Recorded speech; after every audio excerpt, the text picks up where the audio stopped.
Bien, con respecto a la elaboración del CAP provisional, hay que tomar en cuenta que este documento, al ser un documento provisional, tiene que estar limitado a la cantidad indispensable de cargos que se requieren para poder operar.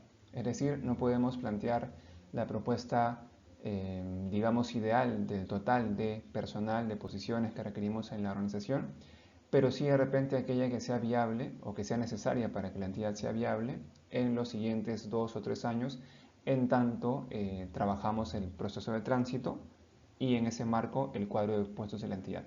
El CPE sí será el documento de gestión donde podremos colocar el total ideal, ¿no? Perfecto para que la entidad opere correctamente. En el CAP provisional, si bien podemos agregar, considerar cargos previstos, ¿no? Que consideramos relevantes en el mediano plazo, la idea es enfocarnos en aquello que en el corto plazo se requiere para poder funcionar. Hay que tomar en cuenta además que la propuesta del CAP tiene que incluir cargos no solamente vinculados con funciones sustantivas, sino también con funciones de administración interna, apoyo, asesoramiento, ¿no? De modo tal que tengamos la totalidad de funciones, de procesos de la entidad cubiertos por diferentes cargos en las diferentes áreas de la entidad, ¿no? Además de ello, hay reglas adicionales que están en la directiva y otras más que de repente Servil puede recomendar, ¿no? En su momento, que hay que tomar en cuenta cuando trabajemos el CAP provisional.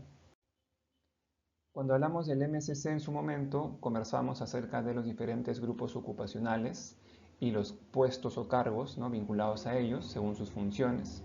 En el caso del CAP provisional, como recogemos la información del MSC, tenemos que tomar en cuenta esa misma clasificación de grupos ocupacionales, que incluía, como ustedes saben, a directivos superiores, a personal ejecutivo, personal de apoyo y también de régimen especial. Habrá que colocar entonces la clasificación correspondiente a los cargos en el CAP en línea con lo que ya está en el MSC. Recordemos que el CAP lo que hace es tomar la información del MSC y la trae hacia el CAP provisional. En el marco del CAP no vamos a recién colocar la clasificación de cada cargo, ¿no? Hay que tomar en cuenta que ya viene del MSC, pero es bueno que tengamos presente, ¿no?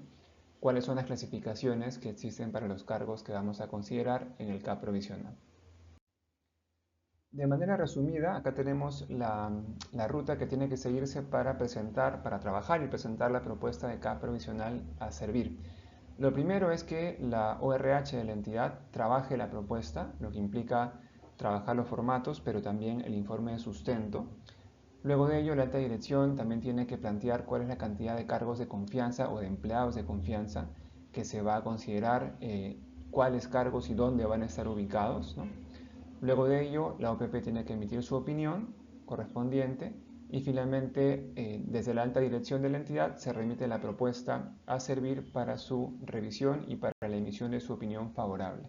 En este caso, recordemos, la aprobación del documento está supeditada a que Servir emita un informe técnico de opinión favorable, lo que no pasaba con el MSC, que es un documento que se aprueba en el fuero interno de la entidad.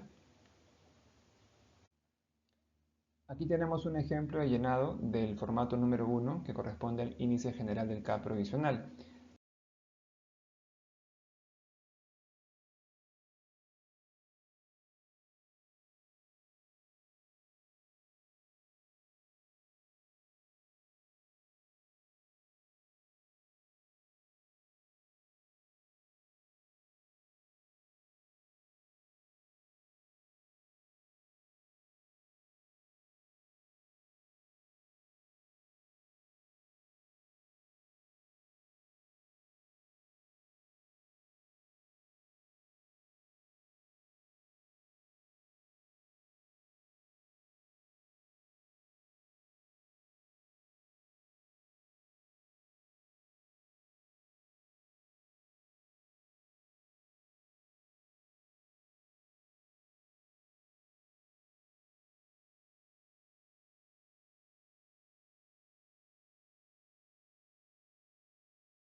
Formato número 2 es el formato principal del CAP provisional.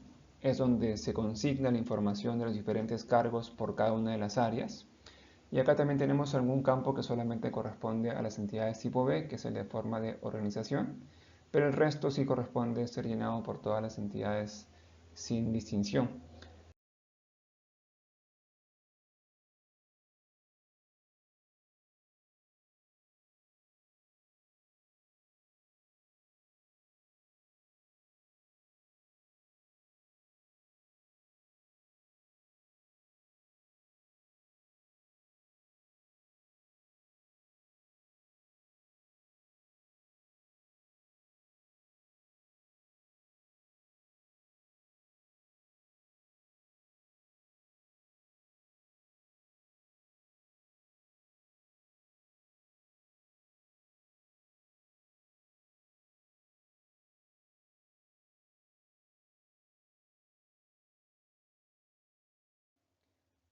Aquí tenemos un poco más de detalle con respecto a cómo se llenan algunos de los campos. El campo que mencionábamos antes de clasificación se llena con las siglas que corresponden al grupo ocupacional al que pertenezca el cargo que estemos completando, ¿no? Por ejemplo, si el cargo es un cargo directivo, le pondremos SPDS. Si es un cargo de ejecutivo, le pondremos SPEJ. Y en el campo de procedencia del cargo, les comentaba que se consigna información de cuál es el origen de ese cargo, ¿no? Son básicamente tres opciones. La primera corresponde a el cargo existe en el CAP o CAP provisional vigente de la entidad. Simplemente estamos trasladando la información al nuevo CAP, ¿no? Lo segundo es que el cargo existe en el CAP o CAP provisional vigente, pero ha sido reordenado, que significa que ha sido de repente clasificado en otro grupo, o se le ha cambiado la denominación, o se ha hecho una acción de desplazamiento y ahora está en otro lado, ¿no? Entonces, en esos casos indicaremos que el cargo ha sido reordenado. Y por último tenemos la opción de el cargo es creado por alguno de los supuestos determinados en la directiva. Ahí se refiere, sí, a cargos nuevos que estemos creando como consecuencia de un supuesto. Por ejemplo, si estamos trabajando con el supuesto 1, que es el de la aprobación de un ROF, ¿no? De repente, en una de las áreas que se ha creado en ese nuevo ROF, vamos a incluir una serie de cargos, ¿no? Que no estaban en el CAP vigente y que no corresponden a una acción de desplazamiento como ordenamiento, ¿no? Entonces es un cargo o son cargos nuevos que corresponderán al supuesto 1. Entonces ponemos eso, la opción 3, ¿no? En el campo de procedencia del cargo. Aquí tenemos el formato número 3 que se refiere al resumen cuantitativo del CAP provisional. Básicamente es un cuadro en el cual listamos todas las áreas de la entidad y colocamos hacia la derecha en horizontal cuántos cargos o cuántas posiciones, ¿no? Por cada grupo ocupacional tenemos en esa área.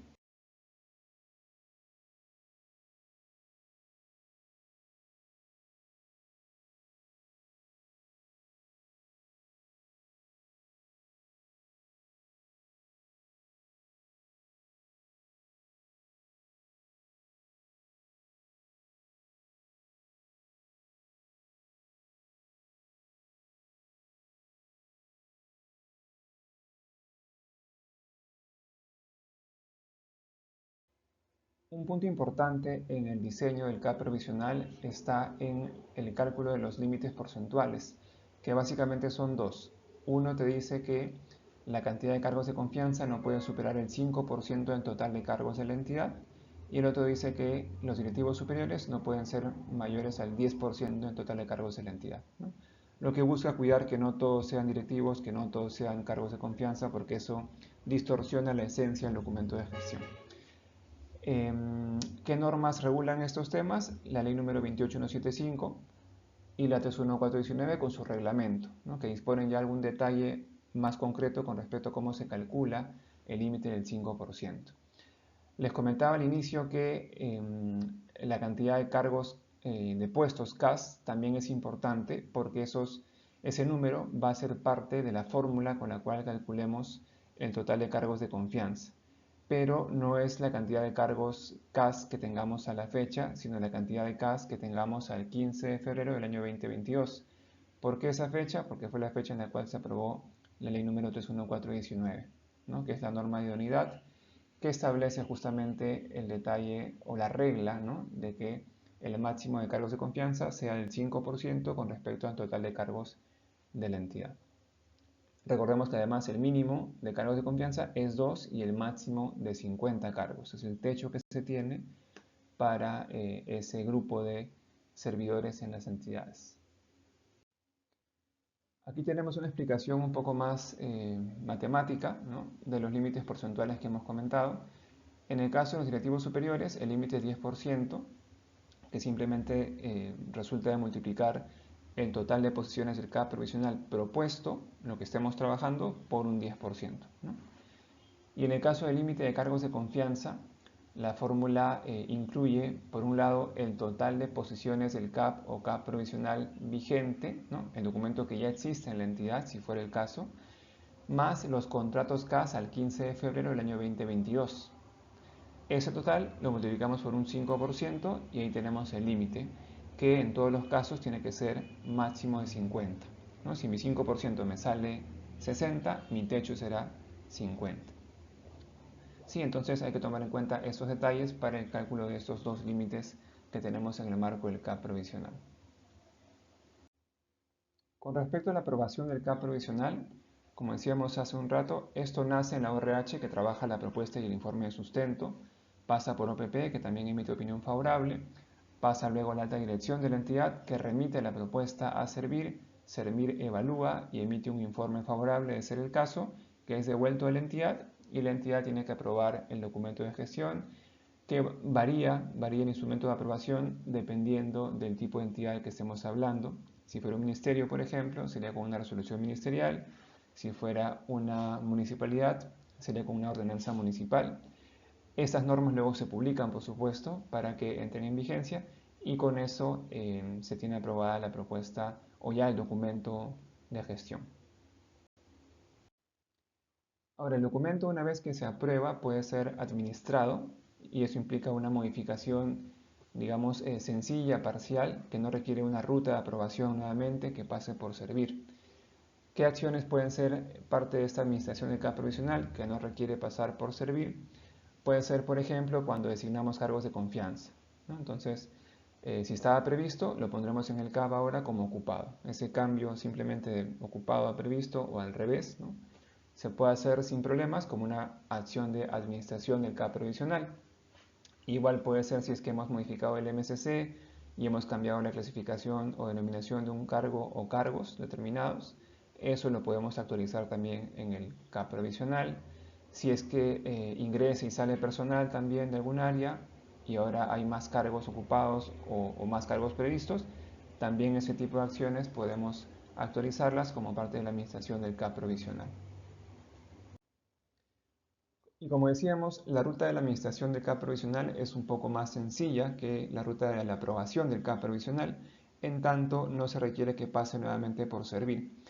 Básicamente aquí la ORH elabora la propuesta, OPP emite una opinión, la ORH aprueba con una resolución jefatural la propuesta de modificación o actualización del CAP provisional y luego a fin de año se pide que las entidades formalicen los cambios que se puedan haber dado durante el año con una resolución de su titular, ¿no? La idea es que en el año vayamos modificando, pero que a fin de año compendiemos todo lo que se ha modificado y se apruebe una versión nueva, o perdón, una versión actualizada del documento, de modo tal que empezamos el siguiente año fiscal con un documento actualizado, ¿no?, ordenado según lo que se ha ido modificando durante el año.